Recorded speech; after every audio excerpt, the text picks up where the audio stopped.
Hello, listeners. Welcome back to another episode from Winning Edge Talks podcast. This is Vishwanath, your host. As you all know, I'm a sports psychology coach, counselor, author, blogger, podcaster, and sports mental performance analyst. I've authored the book Success Mantra in Sports. I'm delighted to announce that this is my 100th episode. I thank you all wholeheartedly for your encouragement and support that you've given me. You helped me to grow. Thank you.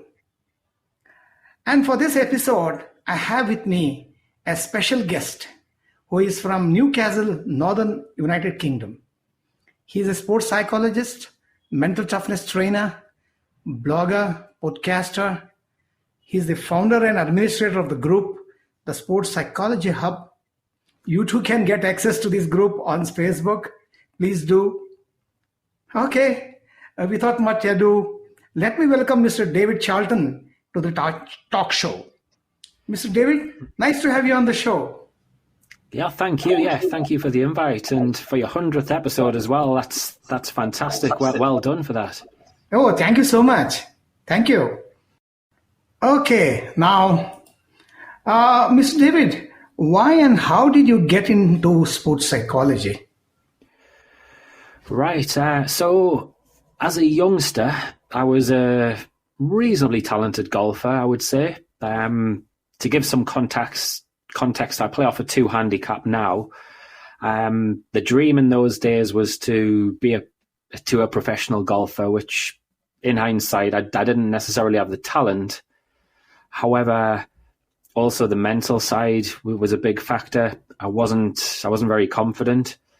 I would say I was one of those people who worried an awful lot about what other people thought, be that players I was playing with, coaches, parents, and I was distracted, probably a little bit anxious really when I was playing.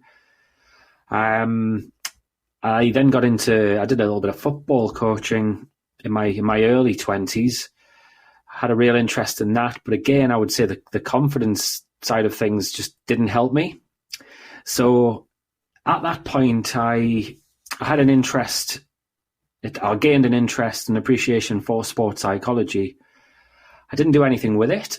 And then tragically, my wife got diagnosed with cancer when I was in my early 30s. She later died over a year later, and it was during that time period when she was ill that I decided that I was going to look to have a career change. Naturally, it was a really difficult time, and it was the following year after she died that I had a decision to make. I'd been made redundant from my job, and it was a case of either I do make that decision and go for the career change, or I stick at what I was currently doing at the time. So I went for it. And yeah, I'm pleased to say that it's been a good decision. Okay. Mr. David, first of all, I'm very sorry to hear that you lost your wife to cancer. Please accept my condolences, even though it has been a very long time. And I hope God is giving you the strength to bear with that and move on with life. Mr. David, when you said earlier you were a golfer and you struggle with the mental side of golf, to relate to that, I do want to say that I was a cricketer throughout, and during my early days, I too struggled on the mental side. I was a very talented, but when it came to the match, I was nervous wreck, all nerves. My feet didn't move. I chose the wrong ball to punish. Normally, I dug my own grave. I got out in a silly fashion. Then I started working on myself. So this led to my inquest to learning how sports, how mind affected sports performance. That quest led to this journey. So when you said that, I could relate to that. Okay, Mr. David, how popular is sports psychology in the United Kingdom? Is it widely sought after by athletes and teams? So yeah, we're getting there. If I think back to when I started making the transition back in 2009, 2010, that was one of my concerns, was how I was going to make a living from it. And if you looked at the UK sport jobs website, which is quite popular for applied work, in those times there was maybe, I don't know, one job in sports psychology every, say, 2 months would come up. Whereas now, if I look, which I do on a weekly basis to share the content into the Facebook group you mentioned, you must be looking at, there's always 2 or 3 opportunities most weeks. So that to me, does show that it is more valued, and there are certainly more opportunities out there. How popular it is with, I suppose these opportunities are with governing bodies and with clubs. When it comes down to individual athletes, it's, I suppose if I look at inquiries that I get now, I get a lot more than I used to, but I still think there's a long way to go to really to come to, I think sports psychology could be used an awful lot more. Can you tell the listeners what challenges sports psychologists in the UK are facing generally? I think one challenge is the value piece. So I suppose if you look at strength and conditioning, if you look at potentially performance analysts and sports science in general, there's numbers, statistics to be able to measure progress. And what sports psychology, I suppose, could be argued to be a little bit pink and fluffy in that way. So I think the measurability aspect maybe does cause lots of questions for some people. So that in turn means that a lot of clubs and organisations will be looking to place maybe like the trainee sports psychologist or people with little experience in some of the roles.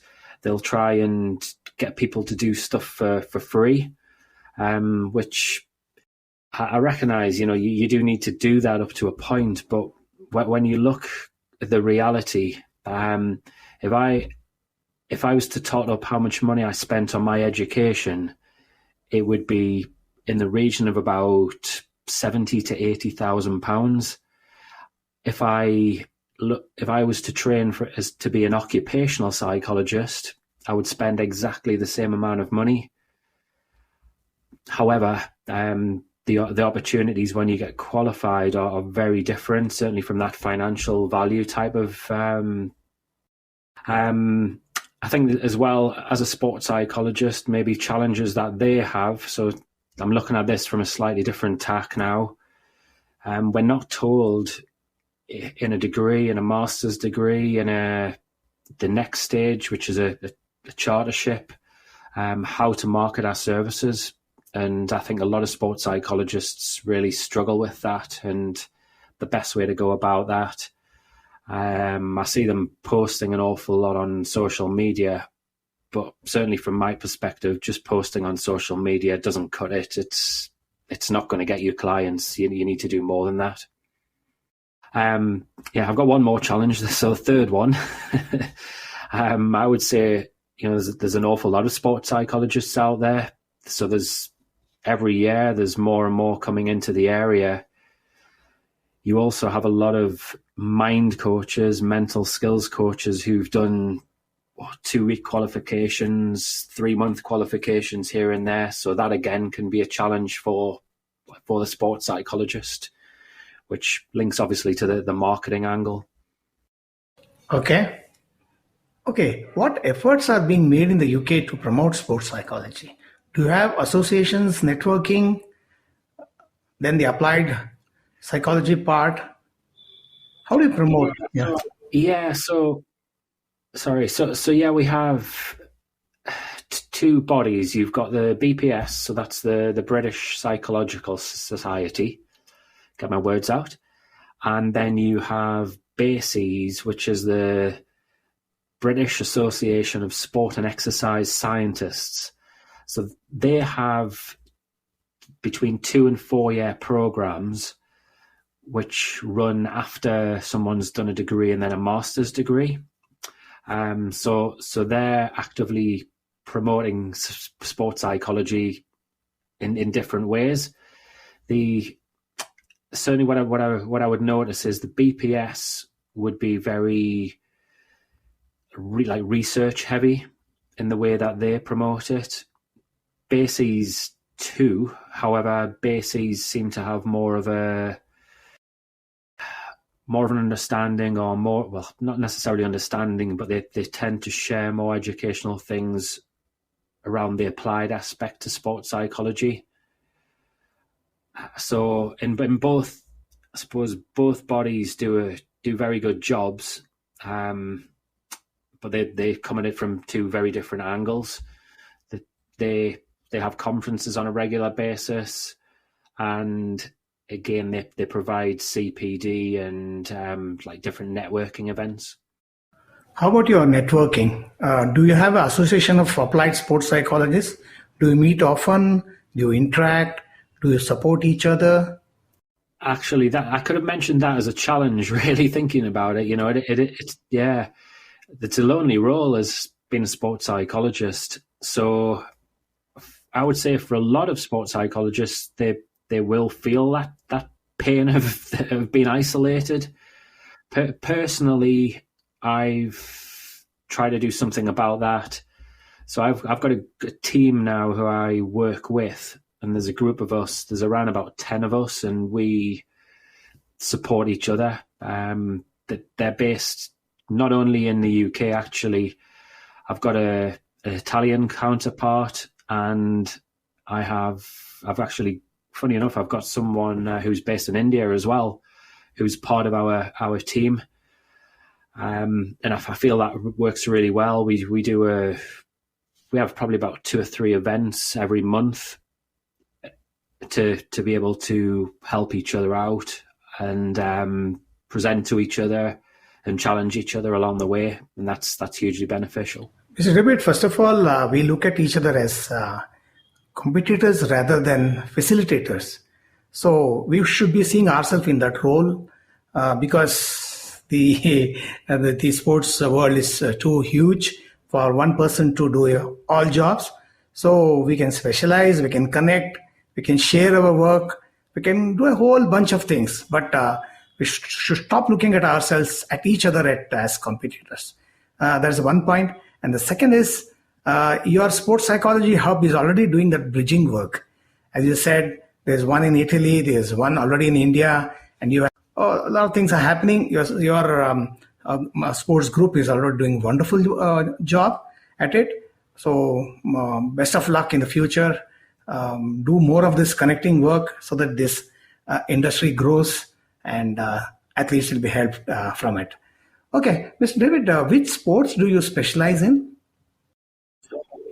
So obviously I alluded to golf and football earlier. In the UK, in our winter time, which is probably from about October through till March, April time, I would specialise more with football and rugby at that time of the year.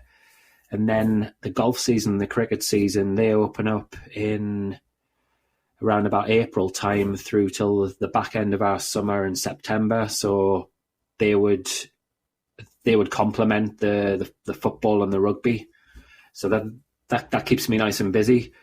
In addition, though,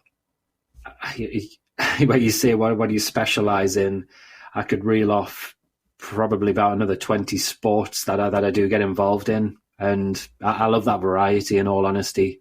And I think it's great. You can learn an awful lot from one sport and then apply it into another sport. Yeah, ideally we should specialize in one sport, but since one sport cannot give you so much work, we need to look elsewhere. I don't know. For me, there's an argument to say that if you specialize in one sport, you can miss out on some learning experiences that you get from other sports. but I do understand what you're saying about being a specialist in one sport and how helpful that can be. Mr. David, with sports becoming increasingly commercial these days, stress levels are on the rise. The stress levels are very high, and the services of sports psychologists are sought more often than before. But most coaches and former athletes feel that there is no need for mind training. It's a hoax. They say it's some kind of there's no need for that. What do you have to say about this? So yeah, I would argue that the real forward-thinking athletes, the real forward-thinking coaches won't have that viewpoint. So I recently read a book from Arsene Wenger, who was the Arsenal manager in football for 20 years plus. And when he first went to Arsenal, so that would be probably about 30 years ago now, he was actually looking at sports psychology support then. So, and we're still having this conversation now about the fact that it maybe is underutilized, clearly demonstrates, that he was ahead of his time. And so my message there to coaches and former athletes who say there is no need for mind training would be to potentially look at themselves and question, do they have a fixed viewpoint, a fixed mindset, and then seek to open their eyes and speak to people like ourselves and actually try and educate themselves and understand what exactly we do. I think that is the key to it, is trying to educate these people, because they're very quick to what's the word I'm looking for? Just not explore things. Maybe we should coach the coaches with regard to mind training, how mind works and how mind can help increase sports performance. Yeah, I'd agree. Actually, on that score, when I've been involved in programs with governing bodies, what I have recognised is one of the most important factors is actually building up trust and rapport with the coaches by trying to help them develop as a coach, and that's really helped me. The challenge is, though, and the difficulty I've had is when you do that, the athletes, the players involved can think, "Oh, is he actually too close to the coaches?" And then they have that lack of trust with you. So it's a tough job in that respect. Yes, my question was that most athletes are not fully aware of the importance of mind in sports performance. Hence, they are reluctant to seek the services. Coaches are a big hindrance to us. They don't advocate mind training. Can you suggest how we can change this? How are you dealing with this kind of stuff yourself? So to try and open up coaches to more into mind training, I think one of the challenges you have is some coaches will maybe do a certification program for 3 months or so on sports psychology, and then you see them selling their services as a sports psychologist or someone who's got a huge knowledge of it. Well, I don't know. I'm uncomfortable with that when I think I trained for 7 years as a sports psychologist to get there, and then even now I'm still updating my knowledge time and time again. So somewhere in that education process, we need to get some different messages out to coaches that it's a continuous learning cycle, and the field of sports psychology is evolving day by day. It's difficult, isn't it? Often you find coaches maybe won't get a sports psychologist involved out of a lack of trust, maybe because they have such a good relationship with their athlete or athletes that they don't want us to get involved in case we mess with their heads. And again, that's just down to a lack of education and not really understanding fully how we go about our jobs. I don't know about you, but certainly the way I go about it, I'm more of a questioner, trying to bring out the answers from the athlete as opposed to telling them they should be doing this, they should be doing that. But yeah, communication is the key piece in all of this with coaches and athletes. Yeah, I agree with you that when you said the coaches think that we're going to, disturb the athlete's mind. Yeah, please. I just add one other point. So you've alluded to the fact that I have a podcast, and one of the things that I've learned from my podcast, so it's about demystifying mental toughness, and in there, well, part of mental toughness is having confidence in your abilities, and lots of coaches get into that role because they are pretty confident in their abilities. And yeah, one of the things I've learned is, yeah, it's obviously it's a skill and that you can develop to be confident, and it's good to be confident. However, if you're overly confident in your abilities, then, and I think this does happen to a number of coaches, they're not then open to learning. It's as if they've cracked it, they are where they are, and they don't want to know, they don't want to challenge themselves even further. Whether there's a fear underlying there as well, I'm not quite sure, or if it's just a lack of self-awareness.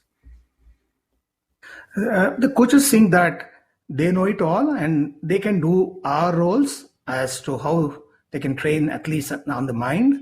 And they also have that insecurity that other people should not get into that territory, and they need to get the whole, you may say the name whenever it comes. So they feel a little insecure about other people coming in. They don't trust others, and yeah, they can do it. It comes with experience, no doubt. But they can't attend to the whole club where there are so many individuals. Each individual is different. They can't understand what is going on inside the individual. And if they made communication open with the individuals, then they will hear a lot of issues coming from the athletes where they can, with patient listening and with their knowledge and about even the many aspects of the mind, they can help athletes. But if the communication is not there, they're missing something. So the athletes will not interact with them. They'll not come out with the actual issues. So it's a big challenge, and it's time that they opened up and just stick to their role and not take the whole responsibility of from making champions out of their athletes. There's many things involved: strength and conditioning, nutrition, sports psychology, which is not exactly their domain. So they should stick to their managing the athletes as far as the skills are concerned, running the club, and many other things.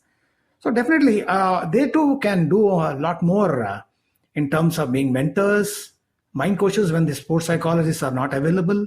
They too can learn a lot with their interaction with the sports psychologists. And in a way, whenever they say sports psychologists cannot be everywhere.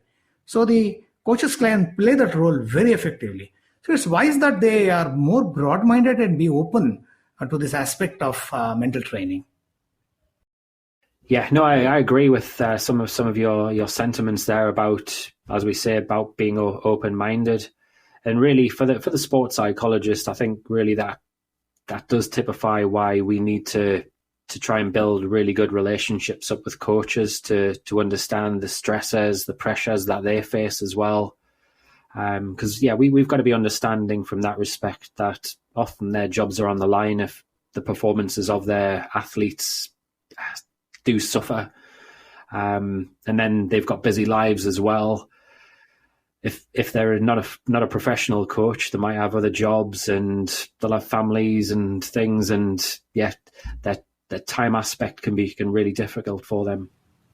Mr. David, I read somewhere that your English Premier League, the Barclays, the football clubs, each club has a mind room and where biofeedback is being used widely. And I myself, I'm using my biofeedback, which is from Thought Technology Canada. So they have been having their mind rooms where all the top footballers, the elite footballers, come over there and they get mentally trained.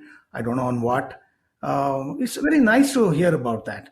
That the football clubs are using this mind room and mind training. Because as you look at football, it looks like a very aggressive game, and we feel that it's only the strength, stamina, and aggression that will make a football player. And to read that they have been training themselves mentally is a really wonderful thing to know. Yeah, most definitely. And again, it's a growing field in football in that respect.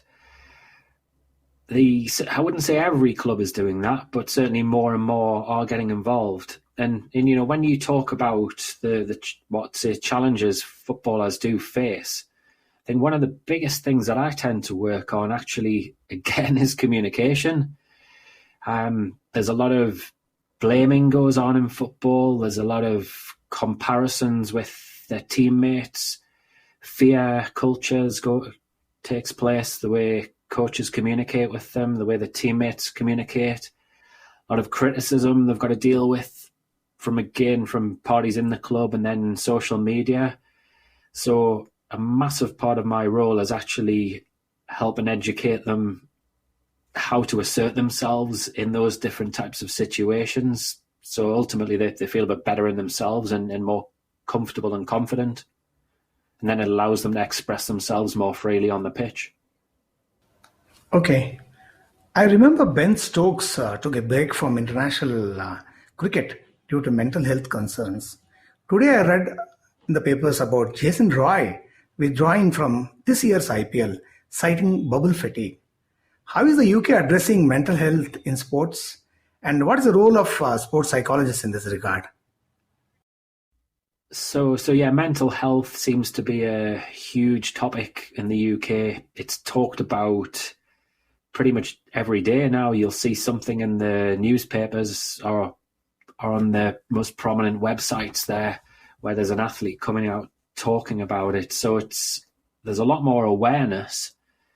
There's still maybe the preconception from athletes that the fear of actually talking about it in public or actually talking about it to a practitioner, that is still there.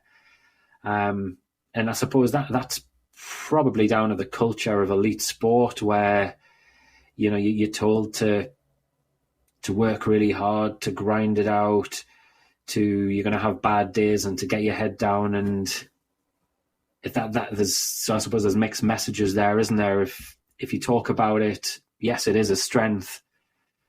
But if you've got those messages in the culture that it isn't necessarily a strength, you're probably going to take a little bit longer than you would like to seek the relevant support. A lot of let's face it, there's a lot of egos certainly in elite sport. In terms of the role of the sports psychologist, though, I think this varies. Our training now, there's more and more talk about mental health. However, I certainly would not tell a client that I'm a fully fledged mental health practitioner. So for me, personally, I look at it more from a proactive angle where I'm trying to help optimize an athlete's well-being.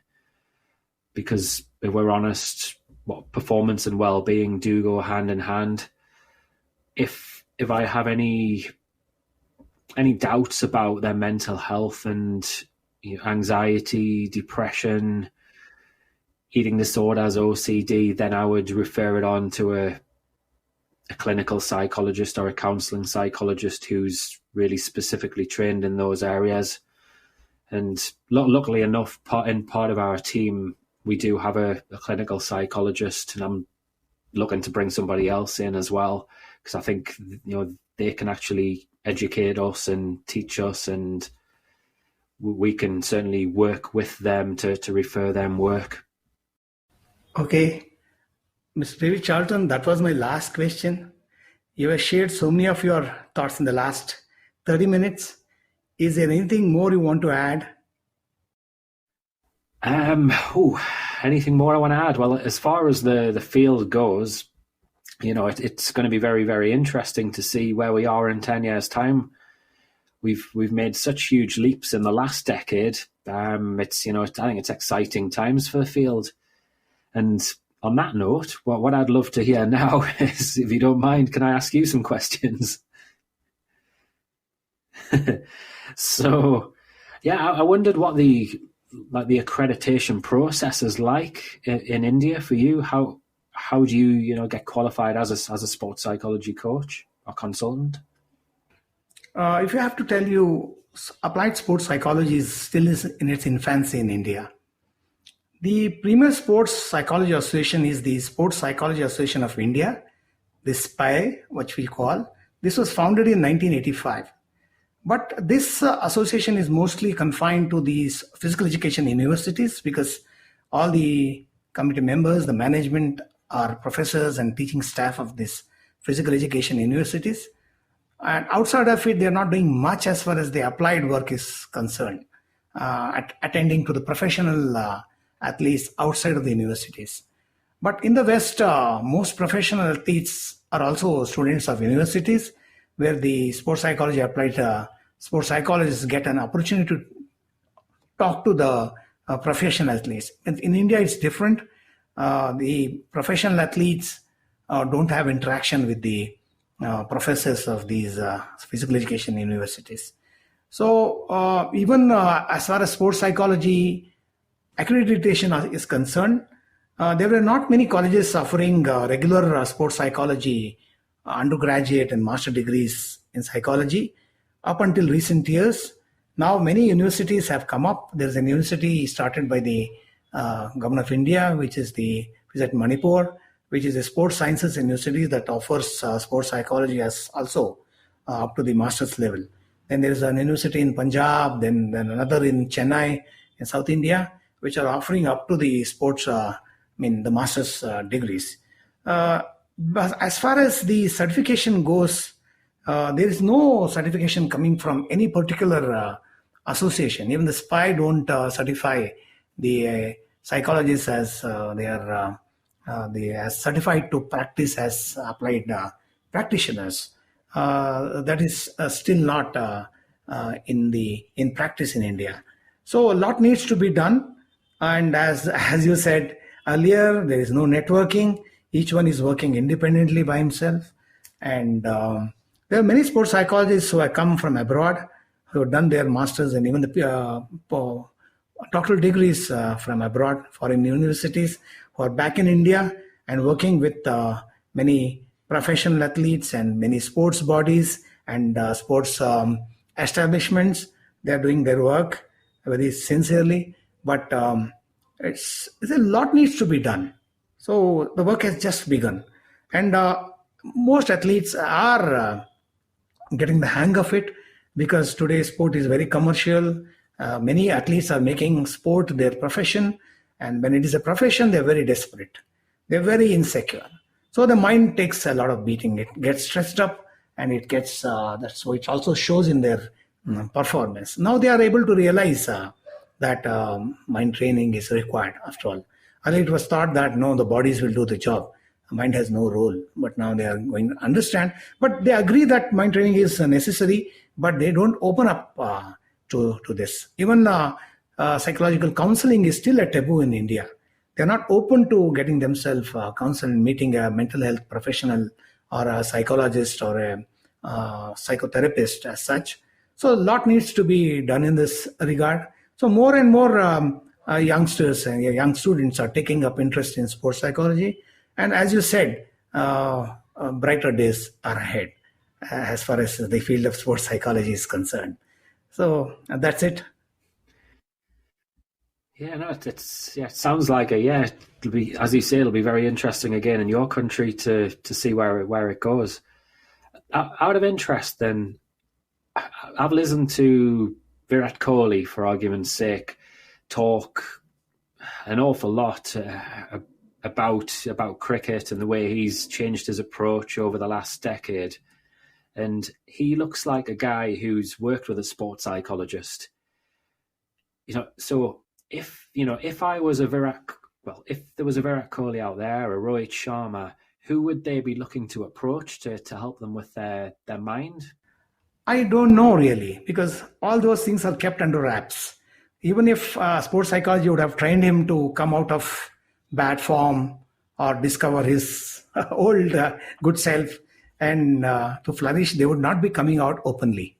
They would rather thank their skill coach than say that I had been to a mental coach, because it's still a taboo that people will wonder what had happened to him. Now, even Virat Kohli and many other, even in the Indians are coming out and saying that, talking about their mental health. Slowly they are coming out of the shell, saying that mind is important. It's not a crime to come out and say that I'm going through a certain issue, I'm having mental health concerns, I'm under depression. Slowly people are coming out of the bud and expressing themselves. But definitely they will not pay credit to any sports psychologist whom they have sought earlier. That's why I say this role of ours is a thankless job. It's a behind the scene work. And if you are happy, and maybe you'll be lucky if the athlete himself has acknowledged the kind of assistance you are given to them, saying that, oh, that helped me a lot. If they say that, that itself is a big ask, that itself is a big feedback or a reward that you'll be getting from the athletes. So on and on, it's just a back end work, behind the scene work. And when you win international medals and Olympic medals, or when you win World Cups, it's only the coach who is seen with the athletes and not the mind coaches. So let us be satisfied with the kind of work we are doing. And if your ward it goes out there and the pitch and does well, you too can take pleasure out of it, feeling that, yes, he's doing well. Rather than blaming me that I had been to you've gone to a psychologist and it didn't help me anyway at all. That. Yeah, it's interesting that, because I can remember listening to something Joss Butler came out with. It was about 2 years ago when he was playing out with Rajasthan in the IPL, and he'd been talking to some. It was like a lifestyle coach who was attached to Rajasthan, and well, yeah, he basically said they'd made a huge impact on his career. So clearly, in the IPL, they must have mental coaches, lifestyle coaches involved to be able to help the players in their teams. Yeah, thank you. So thank you, Mr. David Charlton, for coming on the show, expressing your thoughts, sharing your ideas. I myself learned a lot from you, and I got to know a lot about what is happening in the UK as far as sports psychology is concerned. So I wish you all the best in your future endeavors, and we'll keep meeting on social media. Often we'll exchange our work through mails, so we will keep in touch. So thank you once again for coming on the show. It was wonderful having you. Well, thank you. Yeah, thank you for the invite. Thank you. I've really enjoyed it, and I wish you well with the next 100 episodes. Wow, that's a huge responsibility you are giving me. But thank you. It'll inspire me to do a lot more. Okay, maybe if you find, maybe we'll do these kind of shows together in the future. Maybe if I find something in the sports field that needs discussion, maybe we can do this very often. Yeah, most definitely. No, I really enjoyed it. Thank you so much.